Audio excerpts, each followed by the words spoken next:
श्रीमन्महागणाधिपतये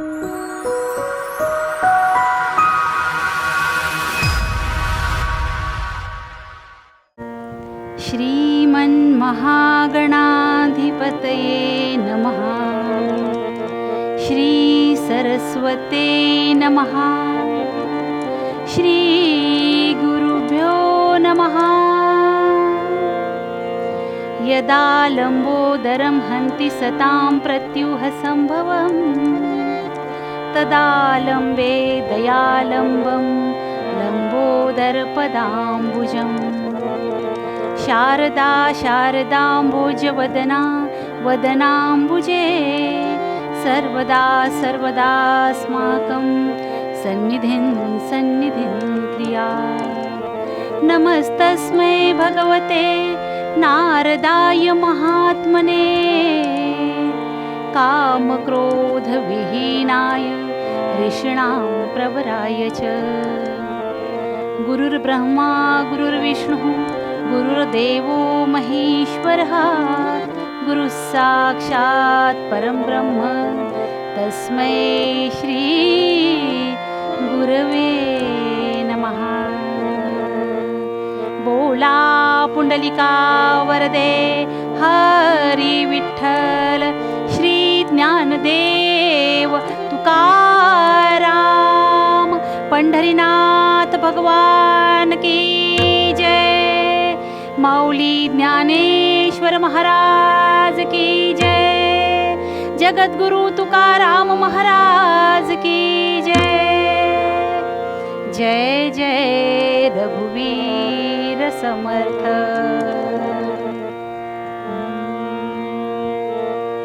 राम कृष्ण हरी जय जय राम।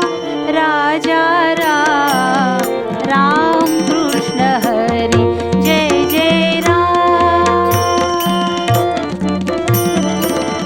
राम कृष्ण हरी जय जय राम। राजा राम राम कृष्ण हरी जय जय राम।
लागो रे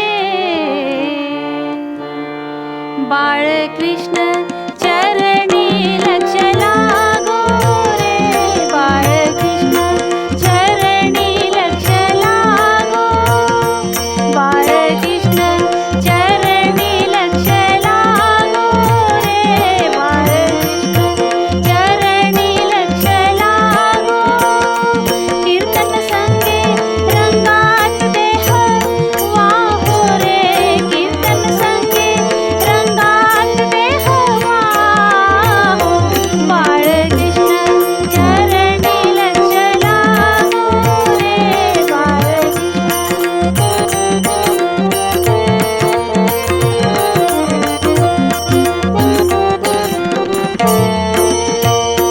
स्वरूपी मन हे लाविता सोख्या हो स्वरूपी मन हे लाविता सोख्या काम क्रोधादिक जाती निज धामा हो काम क्रोधादिक जाती निज धामा हो बाळकृष्ण चरणी लक्ष लागो रे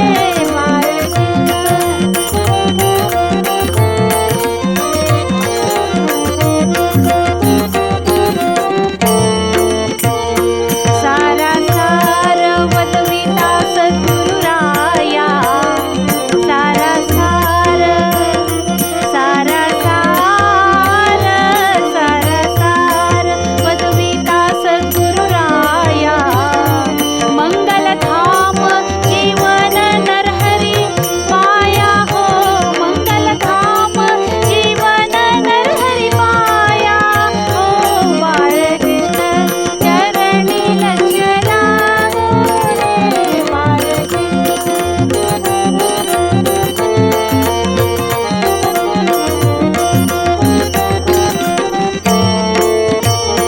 सद्रूप चिन्मय नारायण रूप ध्याऊ हो सद्रूप चिन्मय नारायण रूप ध्याऊ तन्मय होनी बलवंत प्रेमे गाऊ हो तन्मय होनी बलवंत प्रेमे गाऊ बाळकृष्ण चरणी लक्ष लागो रे बाळकृष्ण चरणी लक्ष लागो कीर्तन संगे रंगात देह वाहो रे कीर्तन संगे रंगात देह वाहो बाळकृष्ण चरणी लक्ष लागो रे बाळकृष्ण चरणी सीताराम चरणी राधेश्याम चरणी लक्ष लागो लागो लागो राम राम राम राम राजा राम सीताराम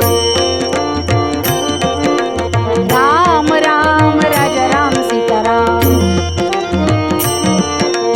राम राम राम राम राजा राम सीताराम राम राम राम राम राजा राम सीताराम राम राम राम राम राजा राम सीताराम राम राम राम राम राजा राम सीताराम राम राम राम राम राजा राम सीताराम बोला पुंडलिका वरदे हरी विठ्ठल श्री ज्ञानदेव तुकाराम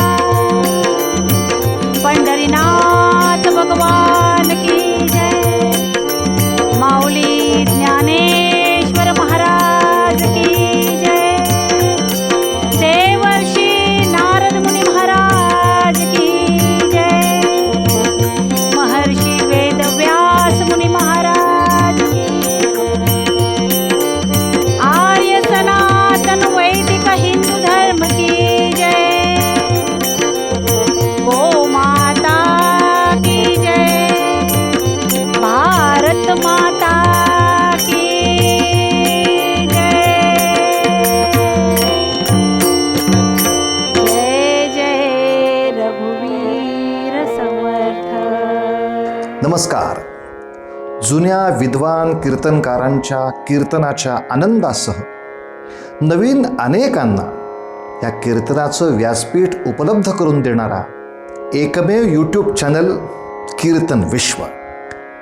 या कीर्तन विश्वचा प्रकल्प 12 वर्ष चालणार आहे.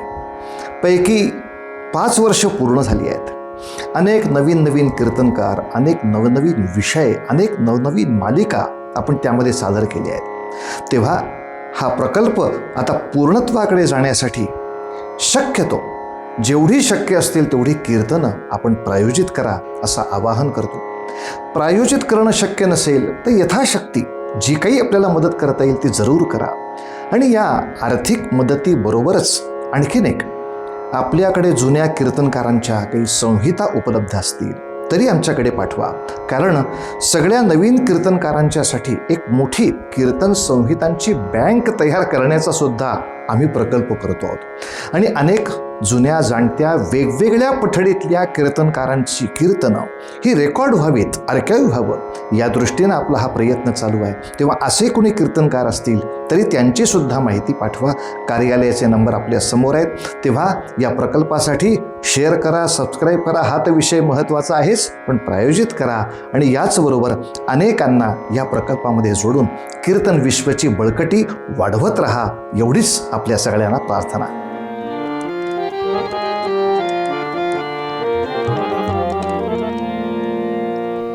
रामदास आणि हे वायाची जाईल, रामदास आणि हे वायाची जाईल, रामदास आणि हे वायाची जाईल. ऐसे न घडेला, ऐसे न घडेला, ऐसे न घडेला कदा काळी, रामदास आणि हे वायाची जाईल, रामदास आणि हे वायाची जाईल.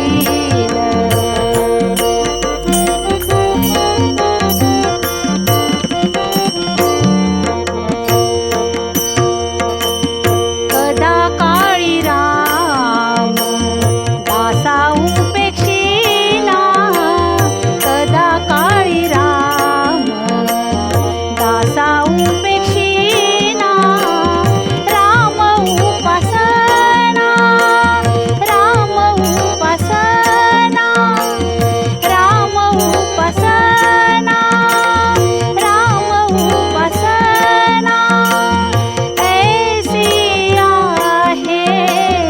ऐसी आहे सार राघवाची भक्ती, ऐसी आहे सार राघवाची भक्ती.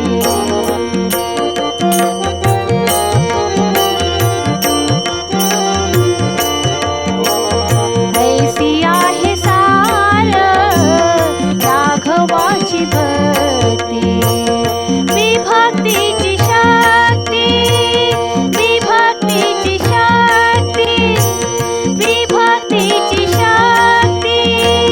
जेथे नाही, जेथे नाही काही वाऊगे माईक, जेथे नाही काही वाऊगे माईक. राम उपासक,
सदा देव काजी झिजे देह ज्याचा, सदा राम नामे वदे नित्य वाचा,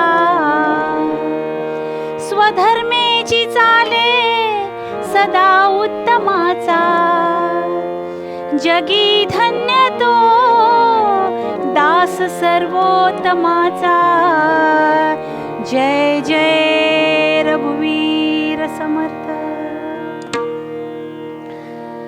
दुष्ट रावणा, अरे सोड सोड तिला, सोड. कोण अडवणार मला? जटायू? अरे म्हाताऱ्या, तू अडवशील? रावणा, अरे स्वतः जरी तू महाबली असलास ना तरी हे अधर्म आहे. अधर्मानं तू वागतोयस. मग माझा प्रतिकार करणार आहेस की काय? आणि मंडळी, सीतेचं अपहरण होताना त्या जटायूने फक्त डोळ्यांनी बघितलं नाही तर त्या महाबली रावणाचा प्रतिकार केला. प्रतिकार करायला काय होता? काहीच नाही हो. 2 पंजे, नख, एक चोच, बस. आणि हा प्रतिकार सुरू होता आणि रावणानं आपली शस्त्र काढली आणि एक गद्दा प्रहार त्या जटायूच्या छातीवर केला आणि दोन्ही हाताने तलवारीने त्याची पंख कापून काढली आणि हा हा म्हणता म्हणता आकाशातून गडगडा गडगडा तो जमिनीवर येऊन कोसळला. श्रीरामराय आणि लक्ष्मण सीतेचा शोध घेत घेत निघाले होते. किर्र अशा वनात आले आणि बघितलं तर दाट झाडीत श्रीराम जय राम जय जय राम असा ध्वनी ऐकायला आला आणि रामराय पुढे धावले आणि बघतात तर काय, रक्ताच्या थारोळ्यात पडलेला तो जटायू, पंख छाटलेले, नजर क्षीण झालेली. श्रीरामरायांनी त्या जटायूला आपल्या मांडीवर घेतलं आणि होतं नव्हतं तेवढं बळ एकवटून जटायूनी सांगितलं, रामराया, सीतामाई, रावण दक्षिणेकडे. बस एवढं सांगितलं आणि आपला प्राण सोडला. श्रीरामरायानं त्याला घट्ट असं आलिंगन दिलं हो. एवढंच काय, आपल्या हातानं त्याला अग्नी दिला. केवढं मोठं भाग्य, केवढं मोठं भाग्य जे दशरथाच्या नशिबी नव्हतं. श्रीरामरायाच्या मांडीवर जीव दिला, प्राण सोडला आणि रामरायानं देखील त्याला ऊर्ध्वगती दिली. मंडळी, कधी विचार करा, आपण जर त्या जटायूच्या जागी असतो तर काय केलं असतं? वाचवा वाचवा वाचवा असा आवाज आल्याबरोबर सगळ्यात पहिला आपण आपली दारं खिडक्या बंद करून घेतली असती. जोवर तो आवाज येतो तोवर, आणि आवाज गेल्यानंतर बाहेर येऊन बघितलं असतं सगळं शांत झालंय का, मग चर्चेला ऊत आला असता. का समोरचा शत्रू जर रावण आहे तर घाबरायला हवं. मग तुम्ही सांगा, जटायूला माहिती नव्हतं समोरचा महाबली रावण आहे? याचा प्रतिकार करणं म्हणजे मरणाला आमंत्रण देणं आहे. माहिती होतं, पण डोळ्या देखत अधर्म होत होता. हा अधर्म थांबवायचा होता, त्याचा प्रतिकार करायचा होता. आणि या विश्वात धर्माचं संस्थापना करण्याचं जे काम आहे ते भगवंताचं आहे, पण रक्षण करण्याचं काम त्याच्या दासाचं आहे. म्हणून धर्माचं रक्षण करण्यासाठी प्रसंगी जीवाचीही पर्वा त्या जटायूनं केली नाही. आणि रामरायाने सुद्धा हतो वा प्राप्स्यसि स्वर्गम हे ब्रीद वाक्य त्याचं लक्षात ठेवलं आणि त्याला ऊर्ध्वगती दिली. समर्थ रामदास स्वामी सुद्धा निरूपणाला घेतलेल्या अभंगात हेच म्हणतात, अरे दासत्व करायचं तर त्या श्रीरामरायाचं करा. मुळात ही सांगण्याची वेळ समर्थांवर कशी आली हो? काय घडलं? परकीयांची आक्रमण होत होती. देव, देश, देह, जीव, आया बहिणी सगळे संकटात. असं असताना कुणीही प्रतिकार करायला समोर येत नव्हतं. मग या भारत मातेत कुणी शूरवीर उरलेले नव्हते का त्या काळात? होते, सगळे होते. पण परधर्मीयांचं, परकीयांचं मांडलिकत्व, दास्यत्व करण्याची त्यांची वृत्ती होती. त्यातच ते धन्यता मानत होते. आणि यामुळं तो शत्रू जो होता, जो बाहेरून आला होता, तो प्रबल झाला होता. आणि अशा काळात समर्थांनी हा देश जागवला. तो काळच तसा होता. कसा होता हो? प्रबल यवन झाले होते वंदे या महाराष्ट्रात.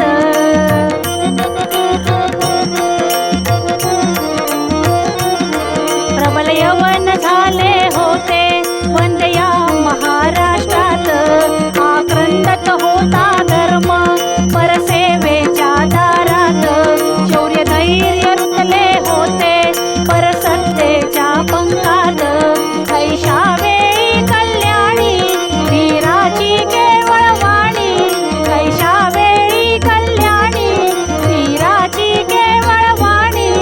तुमली हो सर्वत्र जय जय रघुवीर समर्थ. तुमली हो सर्वत्र जय जय रघुवीर समर्थ. जय जय रघुवीर समर्थ. जय जय रघुवीर समर्थ. जय जय रघुवीर समर्थ. अहो, शक्ती आणि भक्तीची उपासना शिकवली. पण हे करण्याआधी, भक्ती आणि उपासना करण्याआधी प्रत्येकानं आपल्या मनातला दास्यभाव जागा करावा, हे अपेक्षित होतं समर्थांना. आणि म्हणून समर्थ म्हणतात, दासत्व करा त्या परमेश्वराचं. ते म्हणतात, रामदास्य आणि हे वायाची जाईल. ऐसे न घडेल कदा काळी. कदा काळी रामदासा उपेक्षिना. राम उपासना ऐसी आहे. ऐसी आहे सार राघवाची भक्ती. विभक्तीची शक्ती जेथे नाही. जेथे नाही काही वाऊगे माईक. राम उपासक दास म्हणे. काय म्हणतात समर्थ? अहो, दास्यत्व श्रीरामरायाचं करा. प्रपंचाचे, माईक गोष्टींचे गुलाम होऊ नका. प्रपंचाचं दास्यत्व करू नका. देवाचं दास्यत्व जर कराल तर तो भगवंत तुमची केव्हाही उपेक्षा करणार नाही. तुमचा जन्म उगाच वाया जाणार नाही, फुकट जाणार नाही, असं समर्थ म्हणतात. ते म्हणतात, रामदास्य आणि हे वायाची जाईल. ऐसे न घडेल कदा काळी. रामाचं दास्यत्व केलं आणि वाया गेलं असं कदापिही, कधीही, कुठल्याही काळी शक्य नाही म्हणतात. तर दास्यत्व हा शब्द काही आपल्याला नवीन नाही. अहो, आपण सगळे दासत्वाला असं आपण स्वीकारलंय की आपण आपल्या आशांचे, आकांक्षांचे, घरातील मंडळींच्या, आजूबाजूच्या लोकांचे सगळ्यांचं दास झालेलो आहोत. आपण मोठ्या आनंदाने सांगतो, देह प्रपंचाचा दास सुखे करो काम. पण कधी स्त्रीचं दास्यत्व, कधी संसाराचं, कधी मुलाबाळाचं, कधी सत्तेचं, कधी ऑफिस मधल्या बॉसचं, हे दास्यत्व आपण करतो का? माईक गोष्टी मिळवण्यासाठी. अशी वाईट परिस्थिती आली आहे ना मंडळी. या दास्यत्वामुळे सत्तेचं दास्यत्व करणारे गुन्हेगार होतात, गुन्हे करतात. प्रपंचाचं दास्यत्व करता करता आपली इती कर्तव्यता विसरतात. आई वडिलांना वृद्धाश्रमात दास्यत्व बायकोचं. स्त्रिया सुद्धा या बाबतीत काही कमी नाही बरं. नोकऱ्या करताना त्या पैशाचं, त्या प्रसिद्धीचं, आपल्या शरीराचं काहीतरी जपणूक करायची असं वाटतं त्यांना. हे सांभाळून ठेवायचा हा देह, सुंदरच मी दिसली पाहिजे. हळूहळू देहासक्तीकडे हा समाज इतका वळत चाललाय की स्त्रीला मातृत्वाचं वरदान प्राप्त झालंय. पण दुर्दैवानं असं सांगावं लागतं की काही स्त्रियांना आता मातृत्व सुद्धा नकोय. हे दास्यत्व त्यांच्या आशा आकांक्षाचं आहे. पण हे दास्यत्व आपल्या जीवाचं कल्याण करणारं नाही. जीवाचं कल्याण त्याच दास्यत्वाने होईल ज्या दास्यत्वात दास्यभाव असेल. भगवंताचं दास्यत्व जर कराल तर जीवाचं कल्याण होईल. वाया जाणं म्हणजे काय? वाया जाणं म्हणजे पुन्हा पुन्हा पुन्हा जन्माला येणं. याला संत वाया जाणं म्हणतात हो, मुक्ती नाही. आशेंचे आपण दास झालो तर, पण भगवंताचं दास्यत्व केलं तर ते वाया जाणार नाही. अहो, याची व्याख्या समर्थांनीच केली आहे. समर्थ म्हणतात, सातवे भजन ते दास्य जाणावे, पडिले तितुके कार्य करावे, सदा सन्निधची राहावे, देवाद्वारी श्रीराम. नवविधा भक्तींपैकी 7व्या क्रमांकाची भक्ती आहे. 7वे भजन हे दास्य जाणावे. काय करावं? पडिले तितुके कार्य करावे.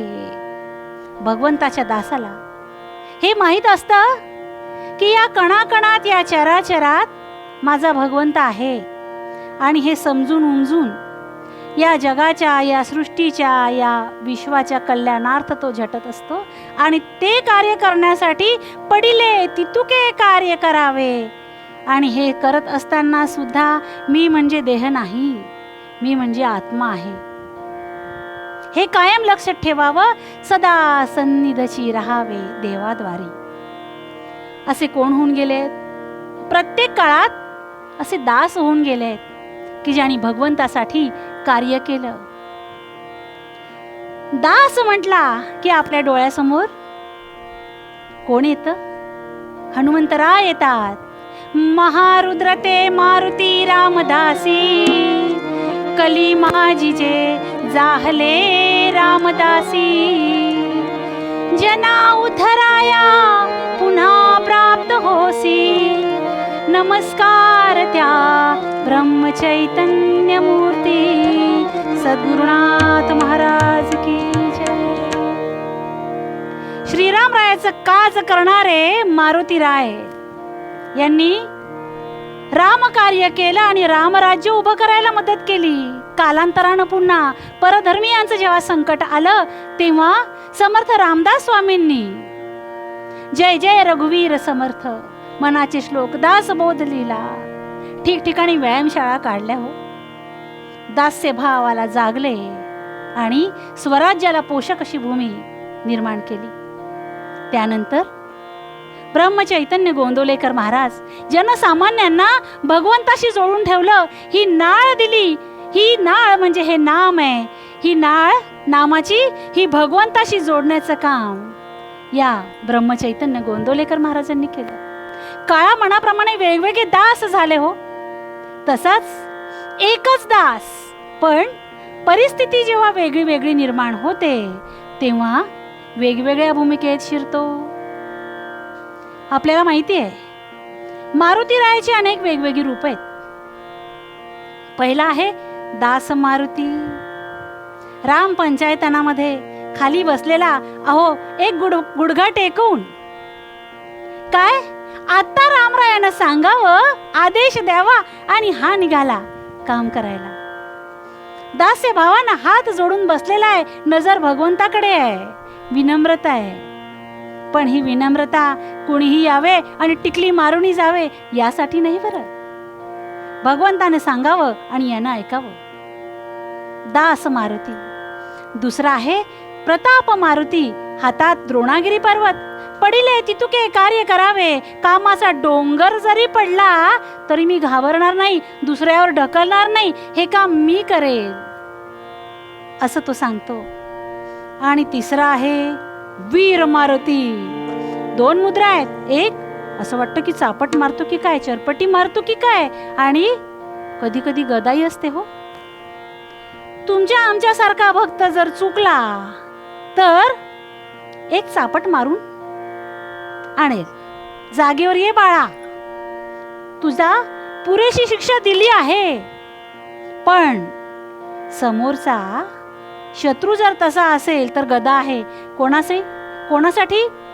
धटासी आनावा धट, उद्धटासी उद्धट, खटनटासी खटनट आगत्य करी.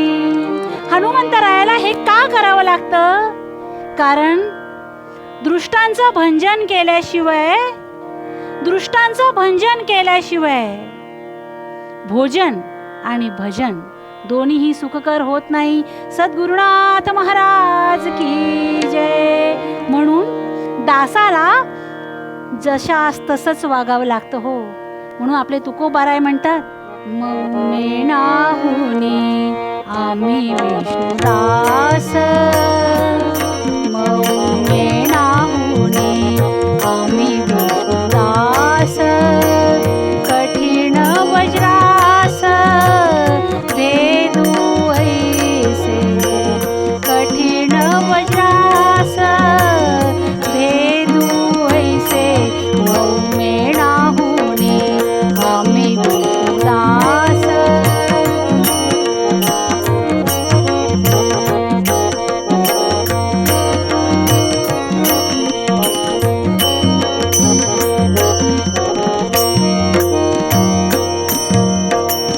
भले तरी देऊ कासेची लंगोटी, भले तरी देऊ, भले तरी देऊ कासेची लंगोटी, नाठाळाची काठी हाणू माथा, नाठाळाची काठी हाणू माथा, मौमेनाहुनी आम्ही विष्णुदास, मौमेनाहुनी आम्ही विष्णुदास, आम्ही विष्णुदास, आम्ही विष्णुदास. मौमेनाहुनी आम्ही विष्णुदास, पण कठीण वज्रास भेदू ऐसे. धर्माच्या करिता आम्हास जगती रामाने धाडी येले असं समजून उमजून दासानं कार्य करायचंय. आणि असं जर कार्य झालं तर कदा काळी राम दासा उपेक्षिना, राम उपासना ऐसी आहे असं समर्थ म्हणतात. भगवंत कधीच भक्ताची उपेक्षा करणार नाही जर असं तोला मोलाचं दासत्व घडलं तर. एकदा सीतामाईंनी श्रीरामरायांना प्रश्न केला आणि विचारलं, युद्धात जशी वानर सेना गेली तशी त्या राक्षस सेनेची सुद्धा खूप मोठी हानी झाली.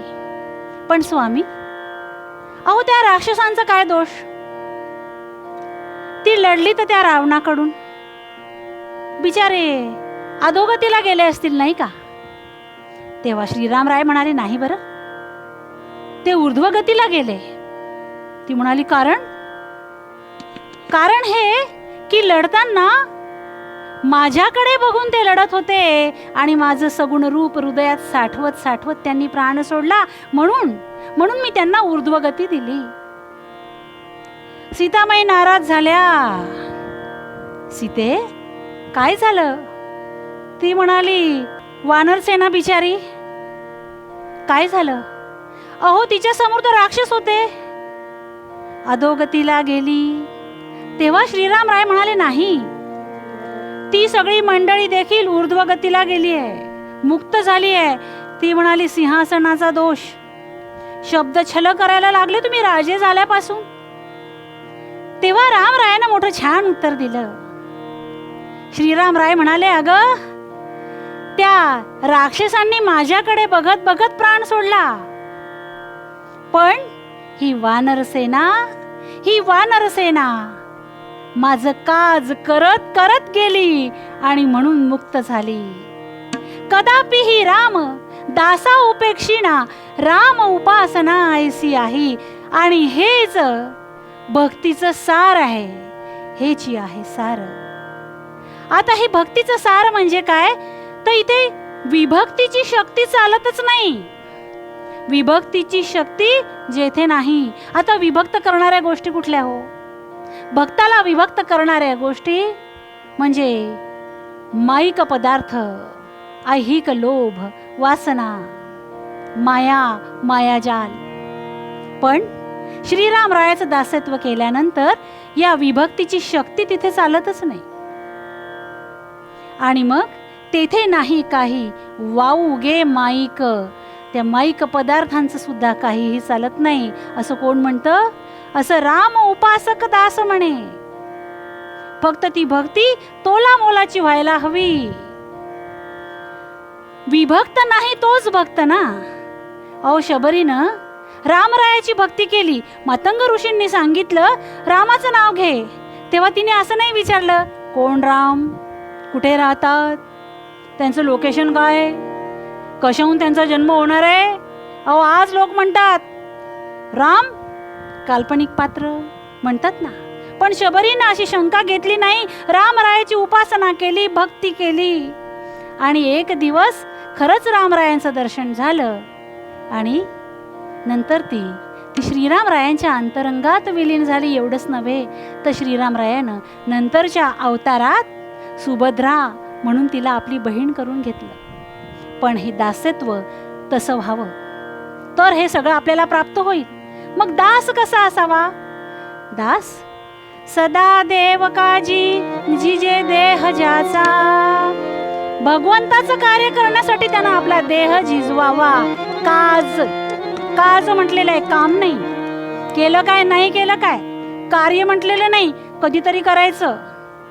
असं कार्य जे अविरतपणे चालणार आहे, ज्यामुळे सगळ्यांचं कल्याण होणार आहे, त्याला काज म्हणतात.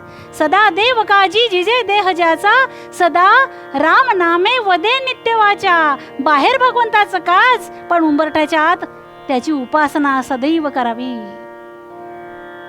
स्वधर्मेची चाले सदा उत्तमाचा. आता दासाचा स्वधर्म काय? कुठलंही विहित कार्य करताना त्याचं अनुसंधान कायम त्या भगवंताशी जोडलेलं असावं. या अनुसंधानात राहणं हाच त्याचा स्वधर्म आहे. जगी धन्य तो दास सर्वोत्तमाचा. आणि असा जो दास आहे त्या दासाची दखल तो सर्वोत्तम घेतो. तर सर्वोत्तम जो आहे भगवंत पुरुषोत्तम, तो सर्वोत्तम याला उत्तम दास म्हणतो आणि त्याला आयुष्यात धन्यता प्राप्त होते. कोणाला? त्या दासाला. म्हणूनच रामदास स्वामी आपल्याला म्हणतात, रामदास आणि हे वायाची जाईल, रामदास आणि हे वायाची जाईल. ऐसे न घडेल कदा काळी, ऐसे न घडेल कदा काळी. रामदास आणि हे वायाची जाईल, रामदास आणि हे वायाची जाईल, रामदास आणि हे वायाची जाईल.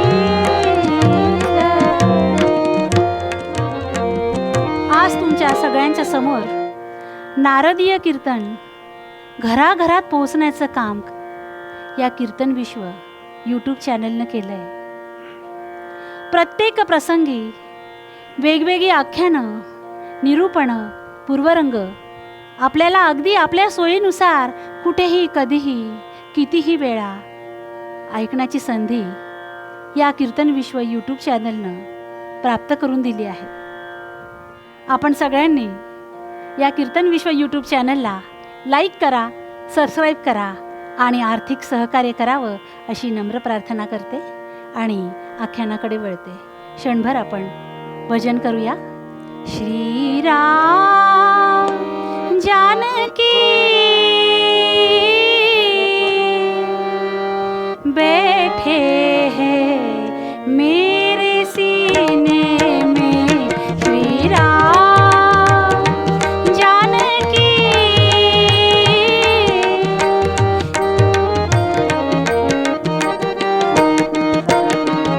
श्रीराम जानकी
जगनिद्रेत होते जेव्हा,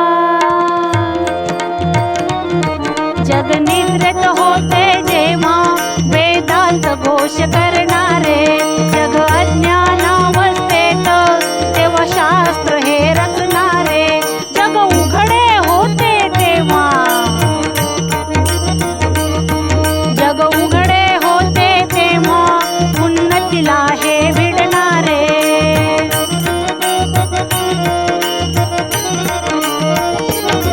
ज्ञानवंत आणि गुणवंत धनविद्येने श्रीमंत, ज्ञानवंत आणि गुणवंत धनविद्येने श्रीमंत होते ते अनंत. रोमांच येती आठविता एक काळ ऐसा होता, रोमांच येती आठवता एक काळ ऐसा होता, रोमांच येती आठवता एक काळ ऐसा होता. अहो, हे भारतवर्ष, हा भारत देश या संपूर्ण जगाचं देवघर आहे. जेव्हा सगळीकडे अज्ञान, मनुष्य प्राणी होता, तेव्हा इथं शास्त्र लिहिल्या गेली. ज्ञानाची उत्तुंग शिखर सर करत होता हा माझा भारत देश. आत्मज्ञानामध्ये रत असलेला माझा भारत देश. जगात सगळीकडे प्रेषितांनी जन्म घेतले, पैगंबरांनी जन्म घेतले, पण परमेश्वरानं अवतार केवळ आणि केवळ याच भूमीत घेतले. अशी ही पावन भूमी आणि या भूमीतील नगरी देखील अशाच पावन.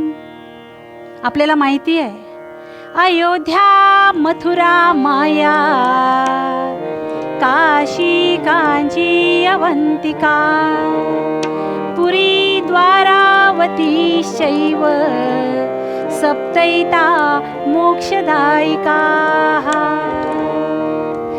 अयोध्या केवळ नाव जरी उच्चारलं ना तरी मोक्षाची प्राप्ती आहे, अशी ही पवित्र नगरी. या पवित्र नगरीला स्थापन केलंय विवस्वान मनुपुत्र वैभव यानं. इक्ष्वाकू कुळातील हा राजा या नगरीची स्थापना केली, म्हणजे ही नगरी निर्माण केली हो. 20 किलोमीटर लांब, 4 किलोमीटर रुंद, दुतर्फा बागा, उंच लांब असे महाल, लाकडाचे, चंदनाचा सुगंध, फळा फुलांनी बहरलेल्या त्या बागा, व्यवस्थापन पाहणारं अष्ट अमात्य मंडळ, जितकं ज्ञानी तितकं शालीन, दुर्मिळ योग, प्रजा श्रद्धावान, नम्र तेवढीच शूर, निष्ठावान, अशी ही अयोध्या नगरी. अहो, वाल्मिकी ऋषींनी तिचं वर्णन इंद्रलोकाशी साम्य आहे असं म्हणलंय. प्रत्यक्ष इंद्रलोक अवतरला असं वर्णन केलंय वाल्मिकी ऋषींनी.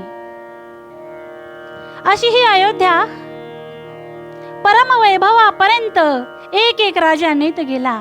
आणि याच अयोध्येत भगवंतानं म्हणजे श्रीराम प्रभुरायांनं दशरथांच्या घरी अवतार घेतला. श्रीरामराय माहिती आहे ना? नाही, आजच्या पिढीला विचारावं लागतं बाबा. मर्यादा पुरुषोत्तम राम, एक वचनी, एक बाणी, एक पत्नी राम. अहो, दैत्यांचा कर्दनकाळ असलेला राम, एक बाण मारावा आणि 14,000 दैत्य मारावे, संपवून टाकावे असा शूरवीर राम. पण एवढं असून सुद्धा रघुकुल रीती सदा चली आई, की प्राण जाए पर वचन न जाए. पित्याने सांगावं आणि सिंहासनाचा त्याग करून निघून गेले. पण जाताना हाती धनुष्य घेऊन गेले हो. वनवास पत्करला पण धर्माचं रक्षण केलं, अधर्मयांचा, राक्षसांचा नाश केला. श्रीरामरायानं रावणाचा वध केला आणि रामराय पुन्हा अयोध्येत परतले. नंतर एक राजा म्हणून आपली इती कर्तव्यता पार पाडली, रामराज्य उभं केलं. नंतर हळूहळू एक दिवस असाही आला की रामरायानं ठरवलं आता अवताराची समाप्ती करावी. ठरलं हो. त्या श्रीरामरायानं शरयू नदीमध्ये जलसमाधी घेण्याचं ठरवलं. निर्णय झाला. प्रजा दुःखाच्या सागरात बुडाली. प्रजेने ठरवलं राजा नाही, आम्ही देखील नाही. रामरायानं शरयूमध्ये समाधी घेतली आणि प्रजेनं सुद्धा पाहता पाहता शरयूमध्ये जलसमाधी घेतली. बघता बघता ती अयोध्या आता ओस पडली. अहो, फक्त स्त्रिया, काही लहान मुलं वाचली. आणि हे करण्याआधी श्रीरामरायानं आपल्या राज्य भावंडांमध्ये, आपल्या मुलांमध्ये वाटून दिलं होतं. अयोध्येपासून उत्तरेकडचा सगळा भाग लवाला, म्हणजे आजचं लाहोर जे आहे ते लवपुरी आहे जुन्या काळचं.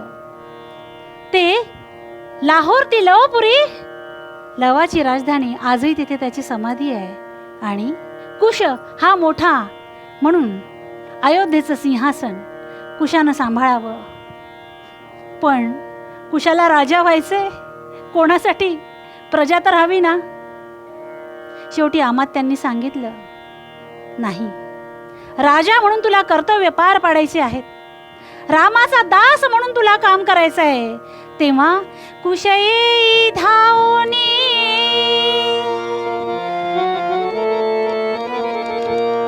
कुशई धावनी कुशई धावनी करी नगराची पुन्हा बांधणी.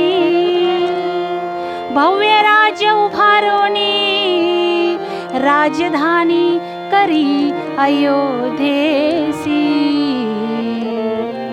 कुशानं पुन्हा अयोध्या उभी केली, भव्य राज्य साम्राज्य विस्तार केला. हो, त्यानंतर श्रीरामरायांच्या 44 पिढ्यांनी तिथे राज्य केले राजा म्हणून. शेवटचा राजा बृहत बदल, जो महाभारताच्या काळात अभिमन्यूकडून मारले गेलेला आहे. असे 44 राजे होऊन गेले. त्यांचे वंशज आजही आहे, राजे नाहीत, पण एकूण 44 राजे होऊन गेलेत. पण आपल्यातील काही मंडळी म्हणतात राम हे काल्पनिक पात्र आहे, रामायण झालं नाही, महाकाव्य आहे, लिहिलंय, काव्य आहे ते. राम हे काल्पनिक पात्र म्हणणाऱ्यांच्या घरात मग कालांतरानं चमत्कारिक पात्र निर्माण होतात. कुठलंही पद भूषवण्याच्या पात्रतेत ते नसतात. सद्गुरुनाथ महाराज की जय. असो, महाभारताचं युद्ध झालं, शेवटचा राजा मारला गेला आणि त्यानंतर ते महायुद्ध होतं. हो, बघता बघता ती अयोध्या ओसाड झाली. सृष्टीचा नियम आहे, मनुष्य जरी नसला तरी जीव जंतू तिथे वास करतात. वृक्षवेली उभ्या राहिल्या. आता अयोध्या कुठे गेली हे कळेना. बराच कालखंड गेला. इसवी सन पूर्व 100चा काळ, राजा विक्रमादित्याचा काळ आला. राजा विक्रमादित्य एकदा शिकारीला निघाले. पहाटे निघाले. हो, शिकारीच्या शोधार्थ फिरत होते. शिकार काही सापडेना. शेवटी दमले. मध्यान्नाची वेळ होती.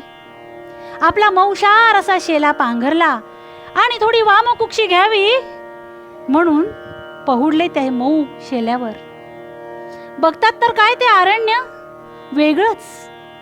वनाची भेसूरता नाही, पक्ष्यांचे, प्राणींचे ते भेसूर आवाज नाहीच. किर्र गर्द, किरकिर असं काहीच नाही. हो, सुंदर ते वन. नाना ताल शोक उंच बकुळी अंबोदरा चुंबती. त्यांचे सुंदर पल्लव ध्वजचिते वाऱ्यास वे डोलती. नाना फुल्ललता तयावरतिया की तोरणे बांधिली. सारे ही वनमाधवे नटविले निर्मूल शोभावरी. या वृक्षापासून त्या वृक्षापर्यंत वेली गेलेल्या, पुष्पलता गेलेल्या, असं वाटायचं तोरणं बांधली की काय. बघता बघता राजाचा डोळा लागला आणि काय आश्चर्य, राजा खडबडून जागा झाला. हो, इतका विश्राम, इतका आराम, इतकी विश्रांती त्याला क्षणात प्राप्त झाली. असं तेज, काहीतरी चैतन्य माझ्या आत आहे की बाहेर आहे, नेमकं मला काय होतंय? वेगळीच अवस्था. तसाच धावत गेला. त्या नदीच्या काठी काही ऋषीमुनी यज्ञ याग करत बसले होते. विचारलं, मुनीवर कायच होत आहे मला, अहो सांगा, ही अशी अवस्था का व्हावी? तेव्हा ऋषी मुनींनी ध्यान केलं आणि सांगितलं, हे राजन, अरे ज्या जागेवर तू पहुडला होतास ना, ती जागा म्हणजे राम जन्मभूमी आहे. इथेच रामाचा जन्म झालेला होता. मग काय, राजाच तो विक्रमादित्य. आजच्या सारखे कायदे नव्हते तेव्हा अडवून ठेवणारे. सुरू झालं खोदकाम आणि खोदल्यानंतर जहा जहा खुदा है वहा वहा खुदा है झालं. अवशेष सापडले आणि राजा विक्रमादित्यानं 84 कसोटी नावाच्या पाषाणांचे खांब तिथे उभे केले. असा पाषाण की ज्यावर कुठलं शस्त्र काम करणार नाही. शस्त्र मोडून पडेल पण पाषाण पडणार नाही. अशा 84 त्या खांबावर ते अयोध्येचं भलं मोठं मंदिर त्या विक्रमादित्यानं उभं केलं. आणि त्यानंतर प्रत्येक राजानं येऊन येऊन त्या अयोध्येच्या वैभवात भरच घातली. जैनांच्या काळात, बौद्धांच्या काळात दळणवळणाचं मुख्य ते केंद्र होतं. त्याला साकेत म्हणायचे, म्हणजे जगाला जोडणारा हा पूल होता. वैभवशाली परंपरा या अयोध्येनं नंतरही जपली. पण मंडळी, इसवी सन 900 ते 1400 हे खरंच तमोयुग ठरलं. हो, तमोयुग ठरलं. या काळात या भारतभूमीवर अनेक लुटेरांनी आक्रमण केले. मोहम्मद बिन कासिम, मोहम्मद घौरी, मोहम्मद गझनी, तुगलक, लोधी, तैमूर असे अनेक अनेक आक्रमणता येत गेले आणि हवं तसं या अयोध्येला लुटत गेले. पण 84 खांबांवर ती अयोध्या, ती जन्मस्थली उभी होती, डगमगली नाही. कशी बशी तग धरून ती उभी होती. लुटून नेलं धनधान्य, संपत्ती. असं सुरू असताना शेवटी भारताच्या इतिहासातला तो अतिशय काळा दिवसही उगवला. कुठला? 14 फेब्रुवारी. तरुण मंडळी म्हणतील, अहो 14 फेब्रुवारी जागतिक प्रेम दिवस, व्हॅलेंटाईन डे. काळा दिवस कसा? तुम्ही कशा काय याला काळा दिवस म्हणू शकता? भारताच्या इतिहासातला हा काळा कुट्ट दिवस म्हणेल मी. कारण याच दिवशी शहाजहान बादशाह सिंहासनावर बसला, याच दिवशी पुलवामा हत्याकांड झालं आणि याच दिवशी काय झालं? अहो, मुघल वंश निर्माण झाला. काय झालं? तैमूर वंशी चंगेज खानी,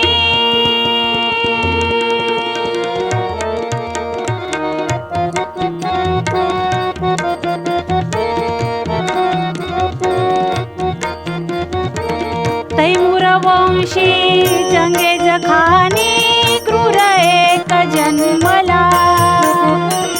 तैमूर वंशी चंगेज खानी क्रूर एक जन्मला.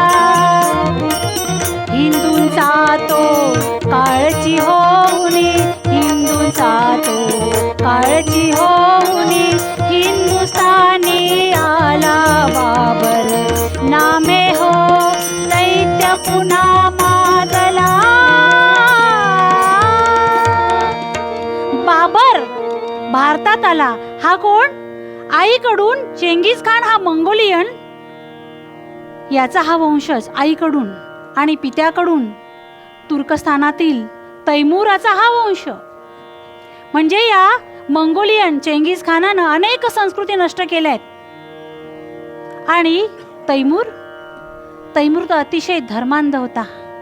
या धर्मांधतेमुळे एकदा त्याचं काम काय होतं हो, तर चोऱ्या माऱ्या करणं. पण आता लग्नाचं वय झालं, मुलगा काय करतो? चोऱ्या माऱ्या करतो. कोणी मुलगी देईल का? नाही. मग याला धर्माचं वलय दिलं. सांगितलं धर्मात असं सांगितलंय, पण धर्मांध झाला आणि लोक त्याची थट्टा करू लागले. एकदा असं चोरी करताना पकडल्या गेला आणि त्याला लोकांनी इतका मारला की तो अर्धा अर्ध अंग वायूनं ग्रस्त झाला आणि म्हणून त्याला तैमूर एलंग म्हणतात. तैमूर एलंग म्हटलं की आपल्याला वाटतं उर्दू मोठी सुंदर भाषा आहे. तसं नाही बरं. तैमूर एलंग म्हणजे तैमूर एक लंगडा, बाकी काही अर्थ होत नाही.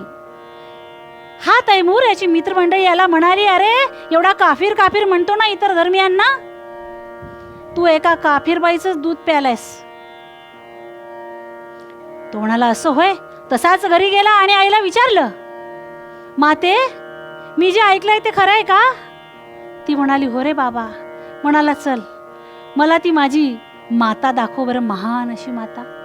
आई त्या काफीर बाईकडे घेऊन गेली. त्या दाईकडे घेऊन गेल्यानंतर या तैमुरानं काय केलं, सगळ्यात पहिले हातातली तलवार काढली आणि त्या दाईचा शिरच्छेद केला आणि त्याच तलवारीने आपल्या आईची छाती, आपल्या आईचं स्तन कापून काढले. म्हणाला, जी आपल्या बाळाला दूध पाजू शकत नाही ना, तिला जन्म घालण्याचा सुद्धा अधिकार नाही. इतका हा क्रूर आणि या क्रूरतेचं मिश्रण म्हणून हा बाबर जन्माला आला. 1400 शतकामध्ये आला.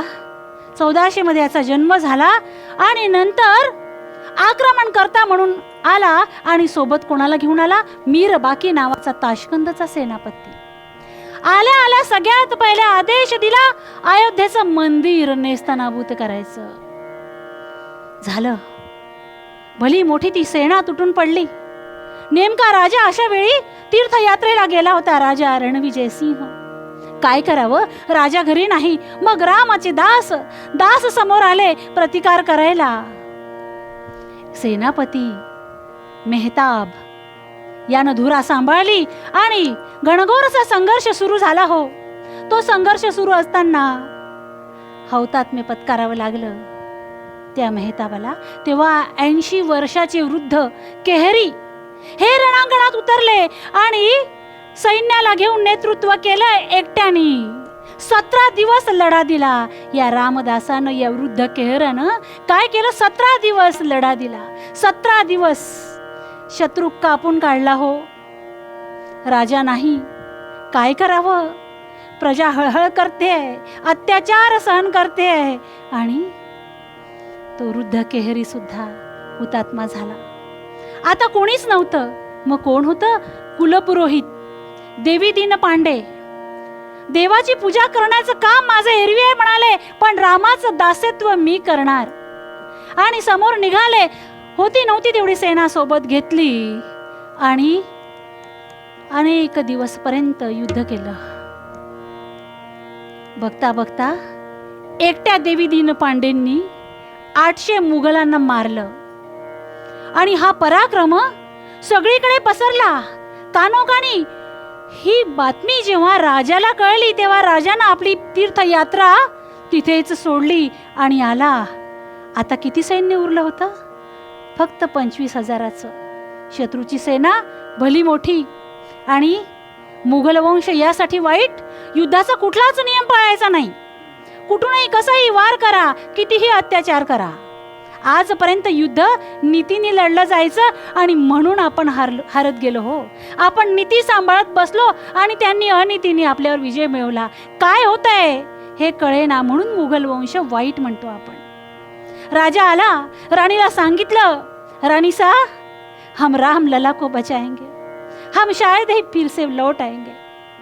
आपल्या हातानं आपल्या पत्नीच्या कपाळावरचं ते कुंकू पुसलं आणि सांगितलं, माझ्या नंतरही रामललाचं रक्षण कर. राजा रणविजय सिंह रणांगणात उतरला. मोडकी तोडकी सेना. काय होणार होतं, पराजय झाला. राजा मारल्या गेला. ती अशुभ वार्ता आली आणि राणी जयकुंवरी तिनं पदर खोचला. पण सेनापती नाही, प्रधान नाही, सैनिक नाही, कुणीच नाही, मार्गदर्शक नाही. मग कोण होतं, कुलगुरू स्वामी महेश्वरानंद, जे रामानंद संप्रदायाचे मुख्य. त्या दोघांनी ठरवलं, असं ना तसं आपल्याला मरायचंच आहे. देह जाओ अथवा राहो. या रामललासाठी आपले प्राण गेले तरी चालतील. युद्धात उतरायचं, पण सेना कोणाला म्हणून न्यायचं हो सेनेला? कुठली सेना, कुठली शस्त्र? मग अशा वेळा त्या स्वामींनी जी काही सर्वसामान्य मंडळी होती त्यांना एकत्रित केलं आणि वेगवेगळे आखाड्यांचे साधू मंडळी एकत्र आले आणि या राणीनं झुंज दिली.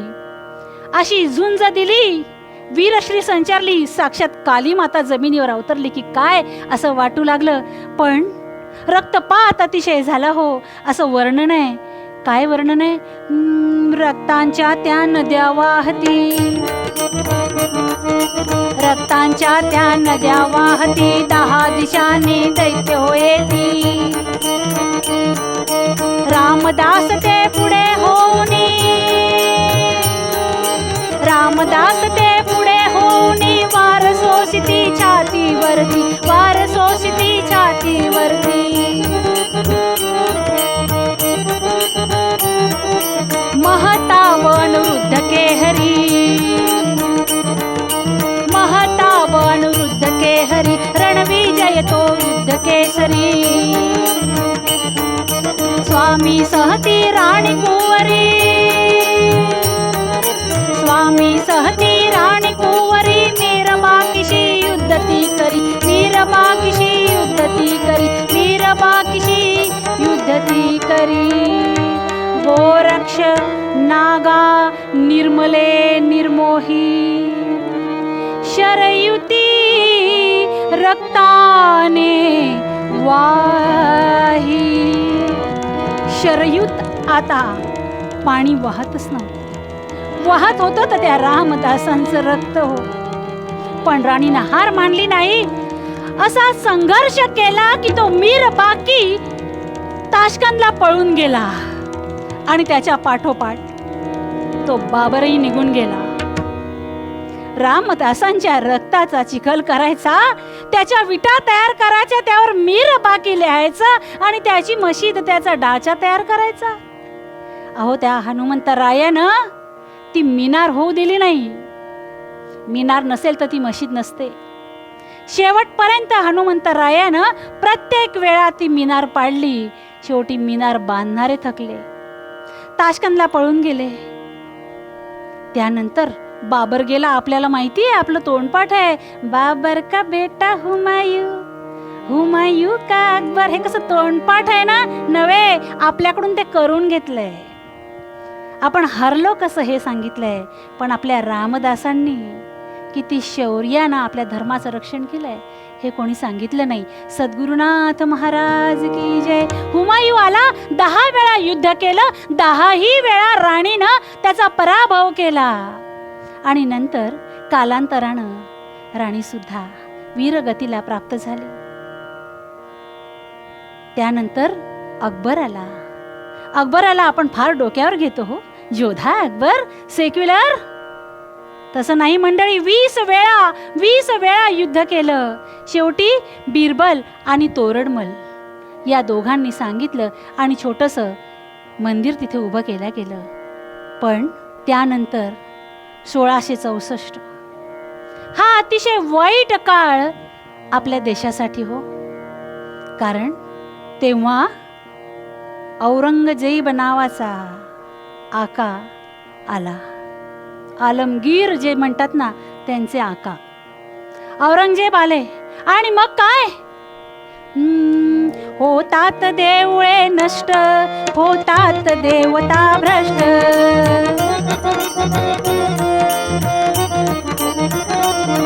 होतात देवळे नष्ट, होतात देवता भ्रष्ट. धेनु ब्राह्मण हे ओरडती, धर्मावरती संकष्ट.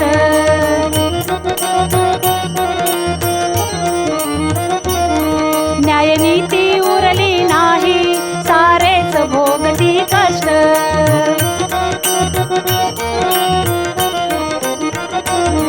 औरंग्या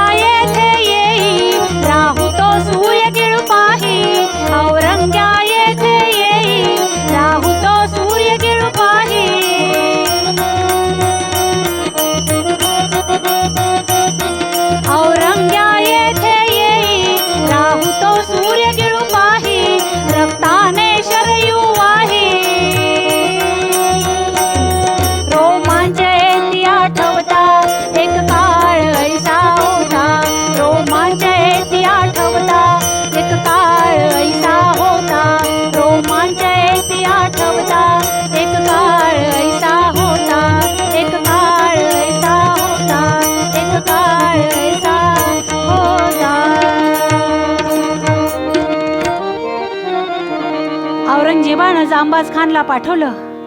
आता राजा नाही, राणी नाही, सैन्य नाही, काहीच नव्हतं. जांबाज खान नावाचा एक सेनापती पाठवला आणि सांगितलं अयोध्येचं ते मंदिर उद्ध्वस्त करा. आता काय करावं? तेव्हा अहिल्या घाटाचे परशुराम मठाचे वैष्णवदास स्वामी समोर आले. साधू काय केलं तर नागा निर्मोही आखाडे जे आहेत, चिमटेधारी मंडळी, गोरक्ष, त्या सगळ्यांना एकत्र केलं. हातात काय तर चिमटा आणि त्रिशूल. ही चिमटेधारी मंडळी अक्षरशः त्या शत्रूवर तुटून पडली आणि असं तोंड दिलं की जांबाज खान ताशकंदला पळून गेला. काही काळ औरंगजेब शांत राहिला. नंतर त्यानं सय्यद हसन नावाचा त्याचा एक सेनापती पाठवला.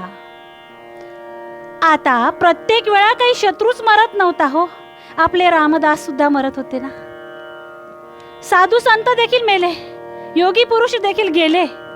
आता त्या वैष्णवदासांकडे काही मनुष्यबळ नव्हतं, पण होती ती तुटपुंजी सेना, अगदी बोटावर मोजण्या इतकी. पण राम लल्लासाठी आम्ही आमचा प्राण देखील देऊ म्हणून ठरवलं. आणि आता त्या सय्यद हसनला विरोध करायला ही मंडळी बाहेर पडली. माहिती आहे, चारी बाजूनी चक्रव्यूहासारखं त्यांनी आम्हाला घेरलं. आता आम्ही राहणार नाही. पराभव अगदी जवळच होता. तुंबळ असं ते युद्ध सुरू होतं. पराभव, मृत्यू अतिशय जवळ होता. तेवढ्यातच एक गर्जना ऐकू आली, जो बोले सो निहाल, जो बोले सो निहाल, सत श्री अकाल.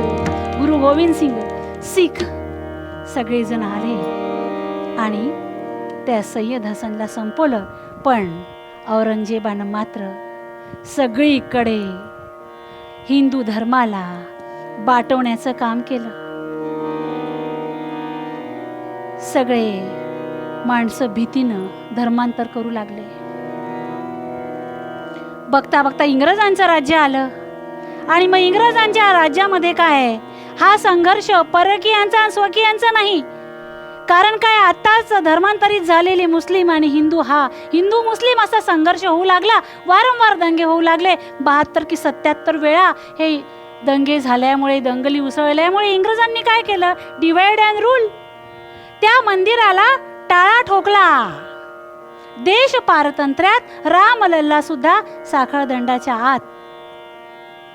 आता काहीच होणार नाही. रामलल्ला कधीच बाहेर येणार नाही असं म्हणता म्हणता देशाला स्वातंत्र्य मिळालं.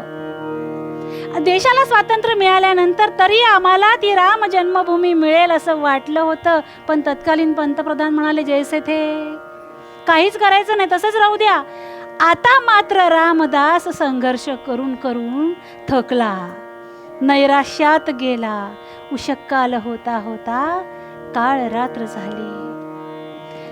माझा भक्त निराशेत रामललालाच हे बघवलं नाही. एक पहारेकरी, एक कॉन्स्टेबल ठेवला होता, बरकत अली, गस्त घालायला त्या मंदिराच्या भोवती, काही घातपात होऊ नये म्हणून. आणि जेव्हा बरकत अली पहाऱ्याला उभे होते तेव्हा एक दिवस रात्री 22-23 डिसेंबर 1949चा हा दिवस, रात्र. त्या दिवशी जन्मस्थलीमध्ये निळ्या निळ्या रंगाचा उजेड दिसू लागला. म्हणून बरकत अलींनी जवळ जाऊन बघितलं तर काय, एक 5-6 वर्षाचं बाळ, एवढे त्याचे केस, मोठे मोठे त्याचे डोळे, इकडे तिकडे पवडत होतं, धावत होतं आणि एवढ्याशा जागेतून आत गेलं. म्हणून बरकत अलींनी बघितलं. आत जाऊन बघतात तर काय, स्वर्गीचे देव त्याचा राज्याभिषेक करत होते. बरकत अली तसेच बाहेर आले आणि कोतवालीत गेले आणि सांगितलं, ही जागा राम जन्मभूमी आहे, मी प्रत्यक्ष रामरायाचं दर्शन घेतलंय म्हणाले. आणि मग काय, हा हा म्हणता म्हणता ही वार्ता सगळीकडे पसरली. सगळे लोक हजारोच्या संख्येनं त्या अयोध्येकडे येऊ लागले. सगळ्यांच्या मुखात एकच वाक्य होतं, भय प्रगट कृपाला दीन दयाला कौशल्या कौशल्या हितकारी हर्षित महाद्वारी मुनी मनहारी अद्भुत रूप विचारी. भक्तांचा समुदाय रामदासांचा समुदाय आला, त्याला रोखल्या गेलं. सांगितलं की ती रामाची मूर्तीच काढून टाका. पण त्यावेळेचे कलेक्टर के नायर त्यांनी सांगितलं मी हे काम करणार नाही. आणि मग पुन्हा जैसे ते ही परिस्थिती. कालांतरानं असं झालं की आता राम जन्मभूमी मुक्त करायचं, त्यासाठी समितीची स्थापना केल्या गेली. तिथे कारसेवा करायचं ठरलं. झालं. आता भारतातले लाखोच्या संख्येनं कारसेवक येणार आणि तिथे कारसेवा करणार. म्हणजे काय, शरयूतील वाळू आणायची आणि त्या ढाच्यावर टाकायची, एवढाच आपला तो कार्यक्रम ठरलेला होता. पण या वेळा शत्रू पलीकडचा नव्हता. तो शत्रू अतिशय नावानं मुलायम होता. त्यानं सांगितलं कारसेवकांवर बेछूट गोळीबार करा. आणि धाड धाड धाड धाड धाड धाड धाड धाड गोळीबार सुरू झाला. हो, लहान लहान मुलं मारल्या गेली. कारसेवक जिवंत आहे की मेले हे सुद्धा बघितलं नाही. 5-5 किलो वाळू त्यांच्या पोटाला बांधली आणि त्यांना तसंच त्या शरयूच्या पात्रात सोडल्या गेलं. शरयू पुन्हा रक्तानं वाहू लागली. हुकुमशाही केली, नाव मुलायम असून देखील. असं वाटलं चिरडून टाकलं मी या कारसेवकांना, या रामाच्या दासांना. पण तसं झालं नाही. त्यानंतर 30 ऑक्टोबर 1990 मध्ये पुन्हा रामदास, कारसेवक आणि रामभक्त एकत्रित आले आणि ठरवलं, शपथ घेतली, प्रतिज्ञा घेतली. बनाएंगे मंदिर कसम तुम्हारी राम.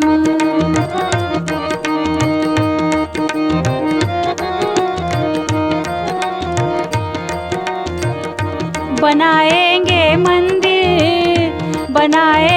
मंदिर कसम तुम्हारी राम. प्राण से प्यारा है अवधपुरी का धाम. बनाएंगे मंदिर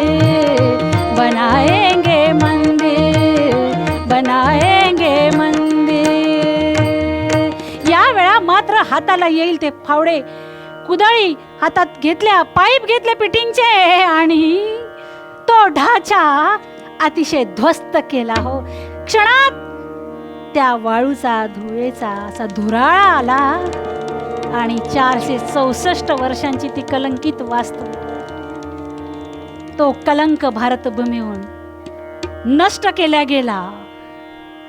नंतर कायदे कचाटे हे सगळं झालं. हो, कालांतरानं काय झालं, राजा बदलला गेला. त्यामुळं कायदे तेच, पण राजा बदलल्यामुळं पुन्हा कायद्यांचा अभ्यास केला. राम झाला की नाही इथून सुरुवात. मग भारताचा इतिहास राहू द्या, बाबरीनामा वाचला, चीनचा इतिहास वाचला, दक्षिण उत्तर कोरियाचा, ज्यांनी ज्यांनी इथं व्यापार केला ते सगळे इतिहास वाचल्या गेले. ती जागा शोधल्या गेली आणि एक दिवस तोही आला, 22 जानेवारी, ज्या दिवशी रामललाचं भलं मोठं मंदिर, भली मोठी वास्तू त्या अयोध्येत निर्माण झाली. हा एवढा मोठा संघर्ष आपल्या पूर्वजांनी केलाय आणि म्हणूनच आपली जी संतती आहे किंवा आपण स्वतः आज धन्य धन्य झालो हो या संघर्षामुळं. हा चिवटपणा आहे त्या रामभक्तांचा, त्या रामदासांचा. अहो, याची परिणिती काय आहे? हर घर में अब एक ही नाम, जय श्री राम. हर घर में अब एक ही नाम, एक ही नारा गूंजेगा. भारत का बच्चा बच्चा जय श्री राम बोलेगा. भारत का बच्चा बच्चा जय श्री राम बोलेगा. हर घर में अब एक ही नाम,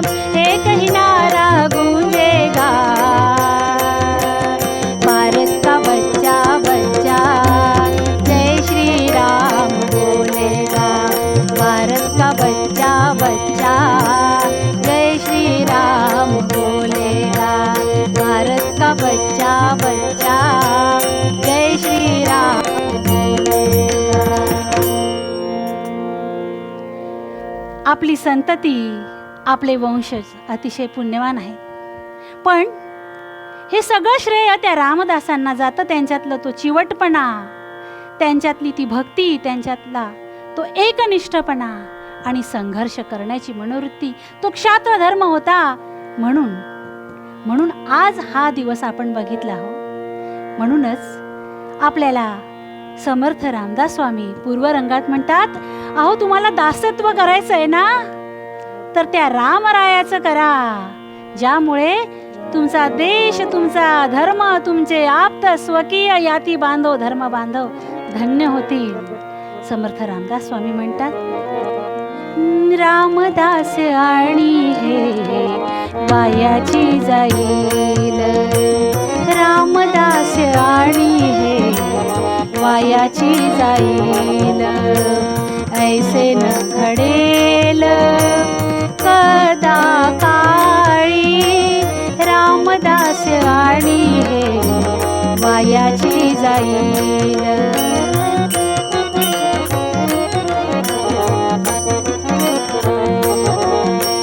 कदा काळी राम दासा उपेक्षिणा, कदा काळी राम दासा उपेक्षिणा, राम उपासना ऐसी आहे, राम उपासना ऐसी आहे सार राघवाची भक्ती, ऐसी आहे सार राघवाची भक्ती, विभक्तीची भक्ती जेथे नाही काही, वाहुगे माईक राम उपासक, दास म्हणे, दास म्हणे, दास म्हणे, रामदास आणि हे वायाची जाईल, रामदास आणि हे वायाची जाईल, रामदास आणि हे वायाची जाईल. सद्गुरुनाथ महाराज की जय. झालेली कीर्तन सेवा मी माझ्या सद्गुरूंच्या आणि ज्यांनी मला हे कीर्तन शिकवलं त्यांच्या सगळ्यांच्या, माझ्या गुरुवर्यांच्या चरणी मी समर्पित करते. यातील जे तुम्हाला काही आवडलं असेल ते माझ्या गुरुजनांचं आहे, आणि ज्या काही चुका राहिल्या असतील, दोष असतील, ते माझे आहेत. शेवटी संतांनी जे मागणं मागितलंय ते मागणं मागते. हेची दान देगा देवा, तुझा विसरण व्हावा, विसरण व्हावा, तुझा विसरण व्हावा, गुण गाईन आवडी, हेची माझी सर्व जोडी, माझी सर्व जोडी, हेची माझी सर्व जोडी, न लगे मुक्ती धन संपदा, संत संग देई सदा, संत संग देई सदा. तुका म्हणे गर्भवासी, सुखे घालावे आम्हासी, घालावे आम्हासी, सुखे घालावे आम्हासी, गुण गाईन आवडी, हेची माझी सर्व जोडी, माझी सर्व जोडी, हेची माझी सर्व जोडी. सद्गुरुनाथ महाराज की जय. हे कीर्तन आपल्याला कसं वाटलं, आपला अभिप्राय जरूर कळवा. हे कीर्तन लाईक करा, शेअर करा. अधिकाधिक लोकांपर्यंत ही कीर्तनाची परंपरा पोहोचण्यासाठी आम्हाला सहकार्य करा. कीर्तन विश्व हे यूट्यूब चॅनल गेली 4 वर्ष अव्याहतपणे सुरू आहे. आपल्या सर्वांच्या मदतीनं, सहकार्यानं कीर्तन विश्व यूट्यूब चॅनल अधिकाधिक लोकांपर्यंत पोहोचत आहे, लोकप्रिय होत आहे. मी आपल्या सगळ्यांना विनंती करतो की आपल्या क्षमतेप्रमाणे आपण प्रत्येकानं किमान एक तरी कीर्तन प्रायोजित करा.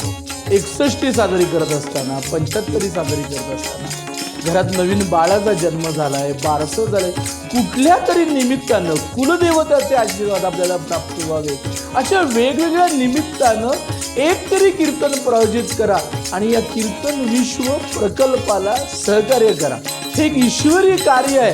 आपण सगळ्यांनी याच्यामध्ये सहभागी व्हावं आणि या परंपरेचं जतन करावं, संरक्षण करावं आणि संवर्धन करावं, अशी मी आपल्या सगळ्यांना विनम्र प्रार्थना करतो.